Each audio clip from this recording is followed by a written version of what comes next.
ચાલો આજે આપણે ખીર બનાવીશું। પરફેક્ટ માપ સાથે ખીર બનાવીશું તો ખૂબ જ સરસ બનશે। ઘરના બધા જ સભ્યોને ખીર ભાવતી હોય છે।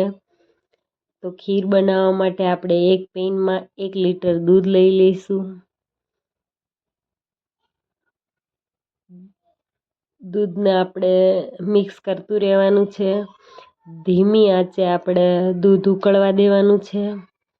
આ રીતે ઉકળી જાય ત્યારબાદ એક નાની વાટકી આપણે ચોખા ધોઈ અને એમાં ઉમેરવાના છે।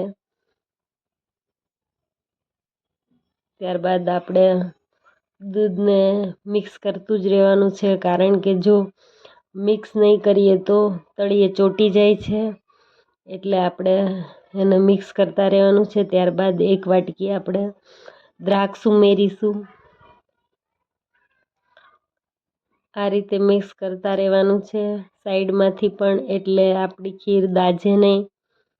અને ધીમે તાપે જ આપણે ઉકળવા દેવાની છે અને ઘટ્ટ થવા દેવાની છે। 10 થી 15 મિનિટ થાય ત્યારબાદ આપણે આ રીતે ચેક કરવાની છે કે આપણા ચોખા ચડ્યા છે કે કેમ।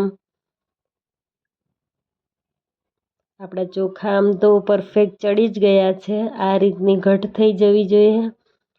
ત્યારબાદ આપણે એમની અંદર ખાંડ ઉમેરીશું આપણા સ્વાદ મુજબ।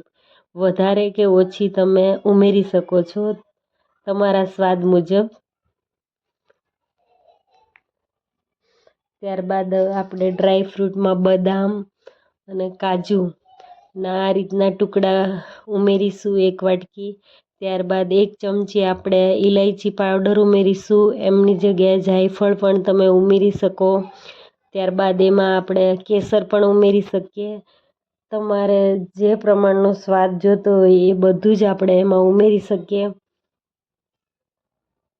ચાલો આપણી ખીર તૈયાર થઈ ગઈ છે। તમે જોઈ શકો છો કે આપણી ખીર ખૂબ જ સરસ બની છે। આ રીતની તમે ખીર બનાવીશો તો ખૂબ જ સરસ અને સ્વાદિષ્ટ બનશે।